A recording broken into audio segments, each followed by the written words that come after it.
Welcome to Playbook Boxing, powered by Betway. I'm Whitt, and I've come down to the Matchroom gym to chat to this geezer, soon to be European champion, the Billericay bomber, Mr. George Liddard. How are you, bro? All good, man, all good. I like what you said there, this geezer.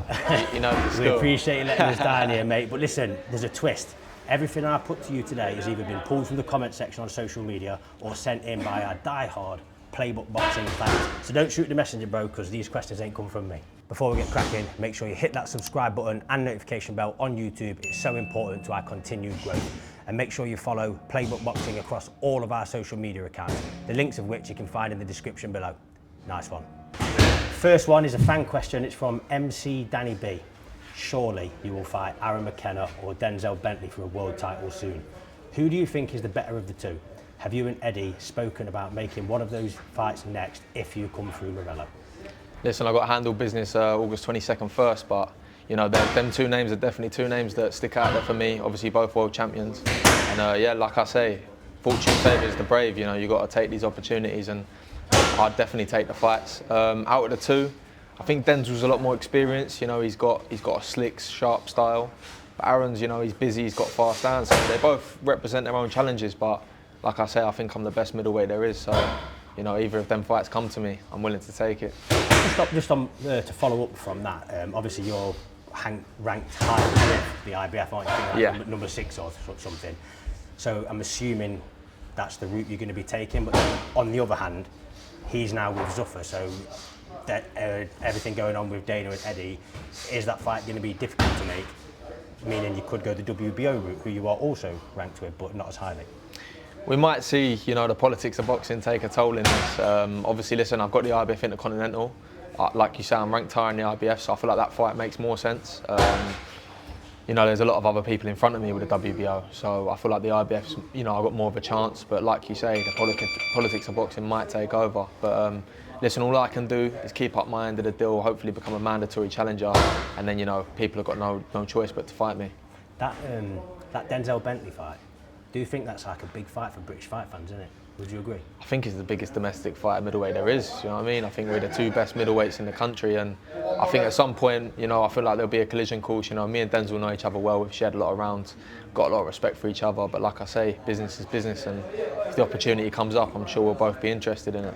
What can you tell us about those rounds that you have shared? Great rounds, man. Great rounds. Genuinely, I wouldn't even know where I had to say how many rounds we've done together, but it's been a fair few. And yeah, listen, I started sparring him when I first ever turned pro. I sparred him probably, the last time I sparred him was probably 2-3 fights ago. And yeah, you know, I've definitely grown and developed as a man and as a fighter. But yeah, good rounds between us. First YouTube comment is from @CoolMikey. The lad's got charisma, but he gets found out at a high or elite level. He'd lose to Ammo Williams. Response to that? Listen, there's only one way to find out how good you are, and that's to keep testing yourself. And I hope to prove you wrong at some point. You know, listen, Ammo's been beat now. Obviously, he's fighting Melnicki next, but if he comes through that, it could be a potential fight down the line. But I don't lose to Ammo. No way. I get the job done. Don't worry about that. This is why you're obviously moving through the levels at the pace you're going at, isn't it? Obviously, you're passing every test with flying colours so far. I think Eddie's like spoken about it like before. You're not going to get this experience until you get the experience. So like, it's a bit unfair for the comment to say that, to be fair. But I've also seen Eddie previously suggest Ammo, who obviously then lost his world title challenge to Carlos Adames, didn't he? So could that be a potential stepping stone to that world title for you? The Ammo Williams fight obviously come through this European fight next week. Well, I think for me, like, win this, I would love to go and fight over in America, a big name, either Ammo or Vito. You know, Vito's just signed with Matchroom too, so the winner of them two could be a great fight for me next. You know, like I say, that kind of step towards a world title. You know, they're both ranked quite highly, and again, like I say, you've got to beat the best to become the best, and I think I am one of the best in there, and I've just got to prove it by stepping up, taking these fights. And like people always say, you know, he's not experienced enough. I heard it all before with a Conway, with a Denny fight. Experience is good, but when you've got someone young, hungry, and bad intentions in front of you, it doesn't always play a part. Next fan questions come from Alistair Pucinelli. Did you dye your hair blonde because you're a Conor Benn fan, who I think looked weight drained before the Prograis fight? Do you think he'll be okay back down at 147? And if him and Garcia turn up at their best, and how? I think I got a better barnet than Conor, to be honest. Listen, I got to say, he did it first, so credit where credit's due. You know, it might look like I was copying him, but listen, we've got different hairstyles, so I got that a lot though, obviously, when I first bleached it, but you're going to always get that. Listen, I think the Garcia fight, it's a very tough fight, very tough fight. I think Garcia's very hit and miss, you know. You see him come in like he did against Devin Haney, I think it's going to be a very hard night. But Conor's got power, you know, when he puts those 8-ounce gloves on back down at 147. You know, I think we'll see that Conor Benn power again, and I feel like he's going to test Garcia. He's definitely going to test him, so I'm going to be there on the fight night, and I look forward to it. Do you think you're moving through the levels, yeah, collecting all the belts? Conor hasn't done that. He's skipped them all out, earning the big dough and stuff. Is this where we find out what level he really, if Garcia turns up in the right frame of mind at his best? 100%. You know, I think you know, he's beat some big names. Obviously, he beat Eubank up at 160. Obviously, lost and then avenged his loss. And then he had a good win against Prograis. And, you know, some people say it was a lackluster performance, but styles make fights. You know, Prograis was in there to get through the rounds, I feel, at times, and he did that. But you know, it was a test Conor hadn't really faced. You know, he was a very experienced, world-level southpaw. And I think, you know, he got the win. He done what he needed to do. People are always quick to hate on performances, but he got the win, and that's all that really matters. That's what's led him into this fight now. So I think we do see what Conor's really made of in this fight. And listen, he grafts hard in the gym. That's one thing I will say. He works hard, very hard. So I'm looking forward to seeing how he does. If one thing that me personally, you can definitely say that Conor's a lot stronger mentally than Garcia, can't you? 100%. I think Conor's a lot more focused mentally. Again, I think, you know, he is looking to cause an upset, which will be probably one of the biggest upsets of the year, if not for a long time, I feel. So mentally he's switched on. He's very, very, very diligent, very dedicated to this sport, and something I think Garcia struggles with at times. And just one more on Ben. Did you know against that Prograis fight? Obviously it was a catch-up, wasn't it? Yeah. What do you think he looked like on the scale? And obviously there's a lot of talk about he looks weight drained, he's struggling, blah blah blah. Obviously he is coming back down to 147 for the Garcia fight, and he has said that this will be his last fight at 147. He posted those before and after pics, didn't he, recently? Where do you think best suits him? Are we talking 147, 154, or up at your weight? I know you guys have sparred in the past. What do you reckon? If I was him, I'd stay clear of the 160 division, you know. There's a new man in charge there. So I think, listen, I think 147 is going to be tough for him. It is going to be tough for him. But, you know, there's big 147 fighters as well. I think he can make it. That was his first fight down close to that weight after being at 160. That's a big jump, you know, a very big jump. So maybe after making the 150, I think his weight kind of stayed lower. You know, he weren't starting camp as high as he was before, so I think he might make 147 a bit more comfortable than he even did 150. But, you know, if it's his last fight at 147, I think he should go up to the 154, you know. I think it's a big division, there's some big fights to be made, so yeah, I think that's probably the step he'll take. When was the last time you two sparred? Probably about 2 years ago. Oh, that long ago? Yeah, long time ago. This would have been, will he have been up at 160 then, I'm assuming? I think the last time I sparred him was when the first scheduled Benn Eubank fight was. That was the last time I sparred him. So yeah, he was up at, he was probably walking around like high 160s, you know, 170s. He weren't quite naturally as big of a man as I am. Obviously, I'm a natural full-fledged big middleweight, so, you know, he's not. But yeah, we had some good rounds. We've always shared some good rounds, and I learned a lot from him early on in my pro career, you know, definitely. If it came to it and he does come up to 160 one day, got to ask you, bro, would you take that fight? Obviously, your pals, you know what I mean, but listen, would you fight him? We're pals, but business I'm sure, like business. he'd say, money talks, you know what I mean? Business is business. And like I say, that would be a massive, massive domestic clash, but as long as we're at the same gym, it won't happen. But yeah, like I say, stay at 154, Con. Playbook Boxing is powered by our friends at Betway. For exclusive acquisition offers, free bets, and much more, download the Betway app now. Next YouTube comment, at Jewel1982. Him and Sainz will have to clash at some point. Stablemates or not, those two are on a crash collision to be the best middleweights in the UK. Response to that? A lot of people say this is something me and Jimmy hear time and time again, you know, not just from people in the boxing world, but from people we see day to day, you know, that know us personally. So I think, listen, like I said with Conor, as long as we're at the same gym, it won't happen. But like we both said, we're fighters, money talks. And yeah, listen, no man wants to turn down a fight at the end of the day, do you know what I mean? So if it has to happen, I'm sure at some point it will. But like I say, there's a lot of different routes in boxing. He's a couple of fights behind me at the minute, he's fighting for the Commonwealth next. And one of us might move up to super middle soon enough. So, it may happen, it may not, but who knows? Next fan question from Sammy Smith. What do you think to the rumours of Eubank Jr versus Kell Brook? Brook is 40 and Eubank Jr looked shocking against Benn. Should this fight happen in your opinion?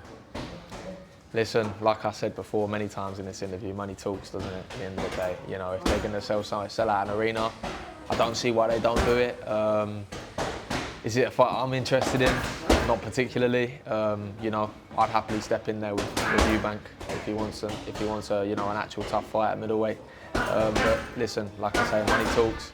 He's going to go where the money is now. He's used to making big money, so yeah. Is that all this is? Just purely for money? I think so. I feel like that fight should have happened a long time ago if it was going to happen, And obviously, I think Kell Brook's the smaller guy, and he'd be stepping up to. Yeah. I think it's on about middle or super middle. I can't remember obviously him and Khan ended up having a fight well late into their careers. I can't remember what weight that was at. I feel like it was super well or middle maybe. So yeah. It's not a fight I'm particularly too interested in, to be honest. Yeah. Do you think you'll be fighting when you're 40? Is that something that you would ever think? Obviously, I'm sure Kell Brook's obviously doing all right financially, given his fantastic career. But I suppose the question I'm asking alongside that is, as an elite athlete, are you ever satisfied? Do you know what I mean? It's not in the plan for me to be boxing that late. I feel like if I do things properly, I feel like it's a short career. I feel like if everything goes to plan how I want it to.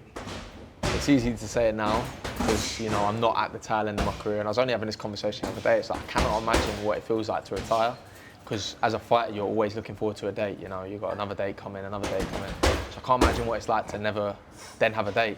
Once you do retire. That's what I'm saying about are you ever satisfied? Say you win all these scraps, and I feel like you can't leave it alone. You know what I mean? What's going to scratch that itch when you're that old? I feel like by that point I need to find something else. I feel like I started in this game young. I turned pro I was 20 years old, so I feel like I don't need to be in this game for 20 years.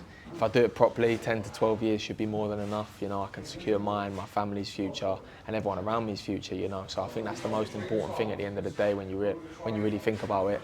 So hopefully I've found something else in life that, scratches that itch that's maybe a bit less dangerous than doing in your late 30s, 40s, when I've got, hopefully, a beautiful family. Yeah, man. And just if that fight does get made, Brook versus Eubank, who wins and why?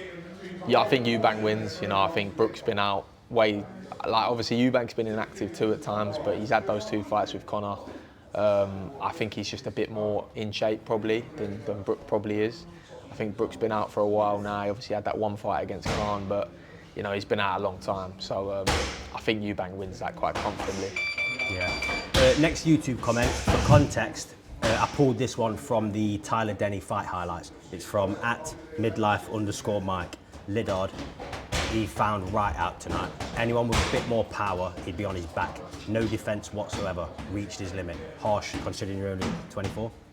I think relatively harsh. There was an element of truth to that. I think my defence wasn't as good as it should have been on that night. But again, I think it does come down to as well respect for someone's power. I think once you know, nothing's really hurting me, nothing's really causing me any problems, you do sometimes get a little bit hungry with your own shots. So listen, I take constructive criticism. I think the way he's worded it isn't particularly great. I don't think I get found out, against a bigger puncher, because I think I adapt to whoever's in front of me. And I think if there was a bigger puncher that night, I wouldn't have got away with what I got away with, but I don't think I'd have made those same mistakes. So listen, we're 24, we're learning as we go along. I took 2 big fights in the last 12 months, 2 big step-ups that people didn't think I'd get through against, Kieran Conway and Tyler Denny, and I come through both of them. And I feel like I come through both of them well. So we're going to make mistakes, but we go back to the drawing board, we work on them. And listen, if you can make mistakes and still win and learn from them, I think, you're kind of smashing. I don't need to lose to learn, so that's a bonus.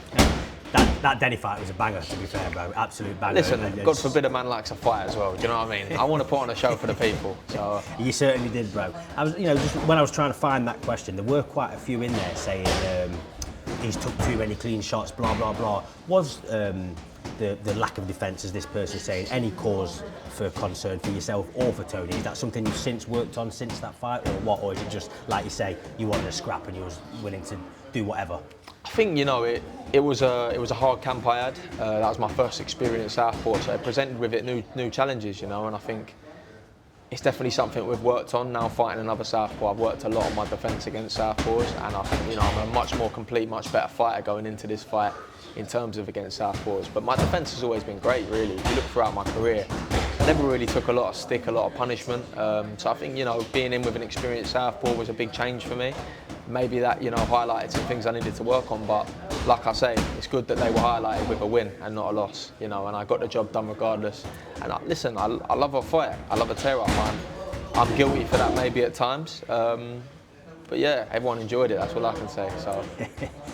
Next fan question has come from Mark Taylor, who says, up the hammers, but also wants to know if some of the fighters in the gym leaving Matchroom for Zuffa to secure the bag caused any friction or division in the workplace. By workplace, I'm assuming he means your guy's office, this gym. No, listen, there's a lot of gyms where all the lads are signed with different promoters, some ain't signed with promoters, some are signed with Zuffa, some are signed with Boxer, some are signed with all sorts, you know, so I think at the end of the day, you let each man go about their own business. I don't get too involved in anyone else's, you know, like I'm happy with Matchroom, and if they want to move on to other promotional companies, you know, that's their choice, you know, I don't judge. At the end of the day, we're all just out here trying to feed our families and look after our families and make a living from what is a, you know, a brutal sport at times. So I don't think you can hate on anyone. Let's just, you know, keep winning as a team. You know, as long as we're all winning and making our team, our gym proud, I think that's all that matters. Well answered, bro. Well answered. I think obviously the question is probably like leaning into all the loyalty stuff of what happened with Conor and Eddie.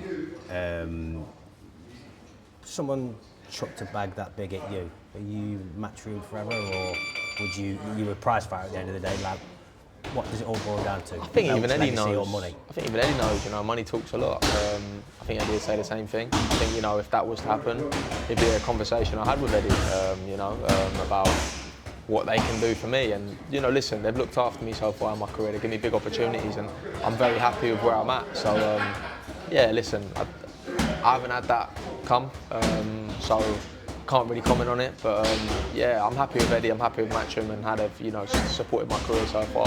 And I feel like I'm being looked after well anyway where I'm at. So yeah, there's no reason for me to look elsewhere. Obviously, like I say, if a big bag gets shaped, it's a conversation. It's a conversation that needs to be had. And yeah, we are. Listen, we're all trying to feed our families at the end of the day, you know. So. Last YouTube comment, bro, at Shane Sullivan 5656. Brilliant young man who goes all the way to the top for me. Tony's the best trainer in the game for sure, and I can't wait to watch them complete the task. Response to that? I think, you know, I appreciate your support, man, and I agree. I think I will go all the way in this sport. I think August 22nd is another step towards that. You know, it's the last real title I can win before, you know, stepping up for them world honours. So we go pick up the European title August 22nd, and listen, like I said, fortune favours the brave. You know, I always embrace every opportunity that I get. I've always stepped up to the plate, and I've always performed and, you know, got the job done. So I think we go all the way. I think Tony's a great coach. You know, I think having his experience, you know, with me throughout Cap and on fight night, massive help. It's helped me in my career so far. So listen, George, that's a wrap. I've tried to put you under a bit of pressure, but you've bobbed and weaved your way through a few of those questions and come back delivering a few big Billericay bombs of your own, bro. So I've got to say you've ended up delivering an absolute masterclass there, mate. Thank you. Therefore, I'm delighted to crown you the new undisputed Playbook Boxing middleweight champion. Hold it up to the camera and the tell belt me how it collector, feels, mate. The belt collector. It feels good. Okay. Another one to add. The true belt collector's here. Do you like that, yeah? I like it, man. I like it. I knew it, bro. I knew the it. Betway as well, you know. Powered by Betway, that was a West Ham sponsor, you know, a couple of seasons ago. So it's good to see. Listen, George, we appreciate the time and we wish you all the best against Morello, August the 22nd. Speaking of which, final prediction. I've seen some of the things he's been saying. He's been talking a lot of shit about you, bro. What's the final prediction for that one? He's been talking a hell of a lot of smack, man. A lot of them have. But listen, when you're standing in front of me looking me eye to eye, then we'll see what type of man you're made of. It's easy to talk behind the camera, but when we come face to face, it's a different story. So I look forward to seeing you on fight week. I look forward to shutting you all up. And yeah, just you wait, boy. I'm coming for you.